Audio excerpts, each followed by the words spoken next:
Witam Państwa serdecznie w kolejnym filmie. Dzisiaj chciałbym się zająć układem zabezpieczającym przed nadmiernym rozładowaniem akumulatora, konkretnie tym modułem tutaj. A dlaczego, to za chwilę.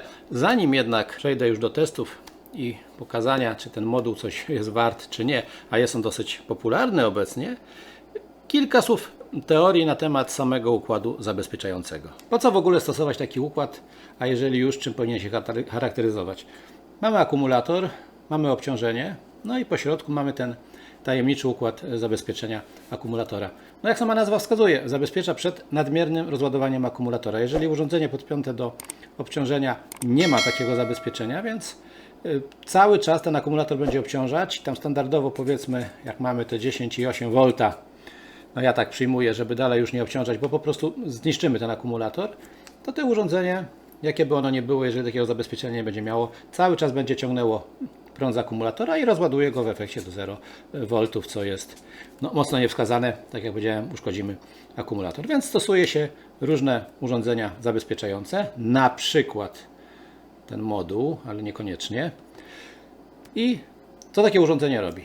I czym powinno się charakteryzować? W momencie normalnej pracy powinno przekazywać całość prądu z akumulatora do obciążenia i najlepiej jakby spadek na nim, czyli wnoszona rezystancja, była zerowa. No jest to do osiągnięcia na przykład przez przekaźniki. Co więcej, w czasie pracy, a zwłaszcza w momencie jak już akumulator jest rozładowany, nie powinno pobierać prądu. Prąd powinien być albo zerowy, albo jak najmniejszy.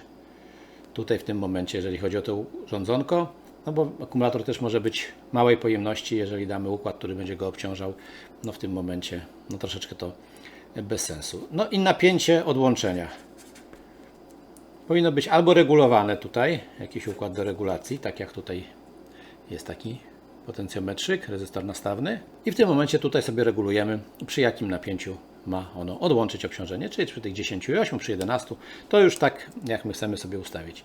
Może mieć to urządzenie funkcję, tak jak ten modulik, który obok pokazywałem ma, że w momencie kiedy napięcie na akumulatorze znowu wzrośnie do, powiedzmy, na przykład 12 V, to znowu się załączy. Jest to dobra funkcja, nie musimy tutaj pilnować tego, na przykład resetować tego układu albo ręcznie załączać, żeby to chodziło. No i co najważniejsze, że w momencie jak odłączy nam to obciążenie, no żeby ten układ nie pobierał prądu w ogóle praktycznie. I tak według mnie ten układ powinien działać. A więc wróćmy do naszego wspaniałego modułu, który tą funkcję ma realizować. No wygląda ładnie, widać, że jest przekaźnik, czyli załączanie realizowane jest przez przekaźnik, czyli nie będziemy tutaj mieli strat na obciążeniu tutaj poprzez ten układ, jakiejś rezystancji. No przekaźnik praktycznie ma, no może nie zerową, ale minimalną. Mamy wejście i wyjście, które tutaj jest opisane niestety po chińsku. Jakaś wersja się trafiła nie na rynek europejski. Plus, minus, minus, plus. No trzeba będzie tutaj zaraz zobaczyć, które jest wejście, które wyjście. Widzę już dwie diody świecące. Nie wiem po co, no przecież taka dioda dodatkowa jak się świeci obciąża. No i układ rezystorek regulujący napięcie zadziałania. No wszystko byłoby ok, także myślę tutaj nie ma problemu. No więc co? Podłączę ten układ do zasilacza, który będzie symulował baterię, akumulator, no i będę regulował napięcie. No i zobaczymy, jak się zachowa ten układ w momencie spadku napięcia i w momencie wzrostu napięcia z akumulatora, w tym wypadku zasilacza.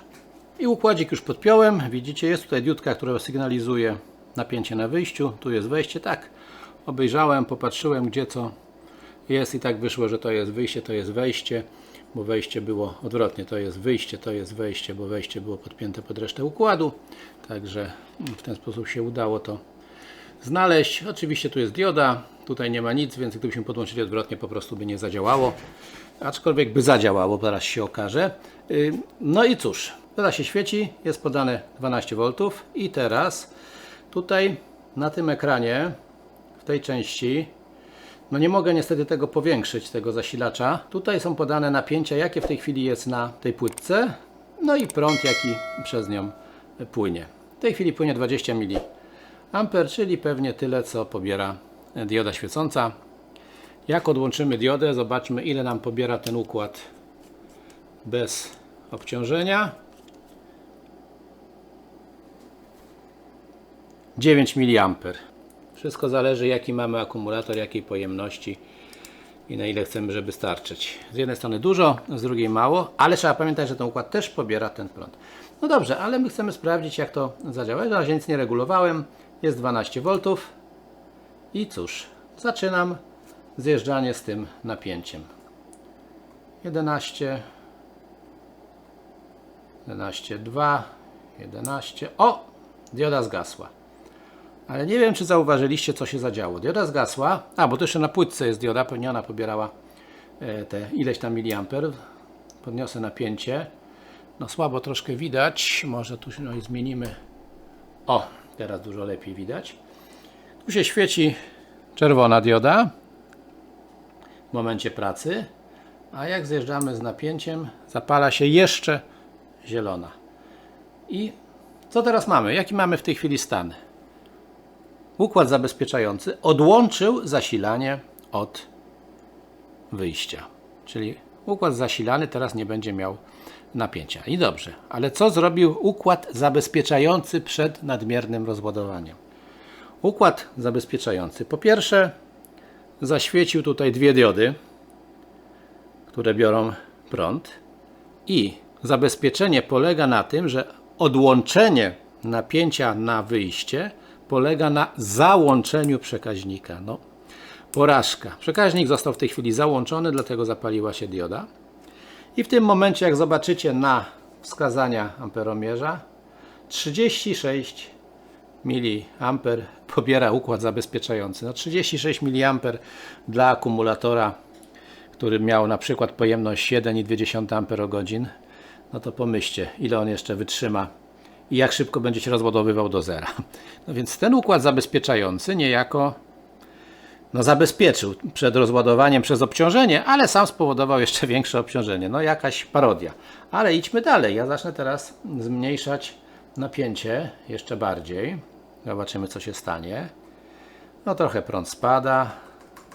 Polecimy szybciej. Prąd spadł do 18 mA. Jesteśmy przy 6 V. Teraz przy 4 V 10, no czyli spada. Będzie mniej obciążał. No 3,8, 3,7, 3,5, 3,3. Co się stało? Rozłączył się przekaźnik, no bo napięcie podtrzymania styków spadło.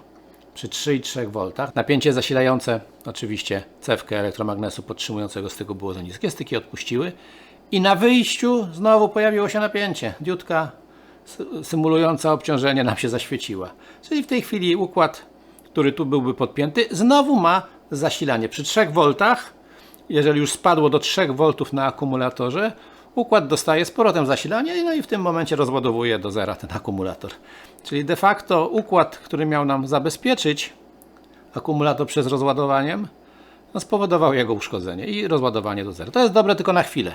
Jeszcze jakbyśmy mieli sygnalizację, że odłączyło się, znikło, za godzinę przychodzimy, załączamy i tyle. Dobra, teraz w drugą stronę zacznijmy zwiększać to napięcie.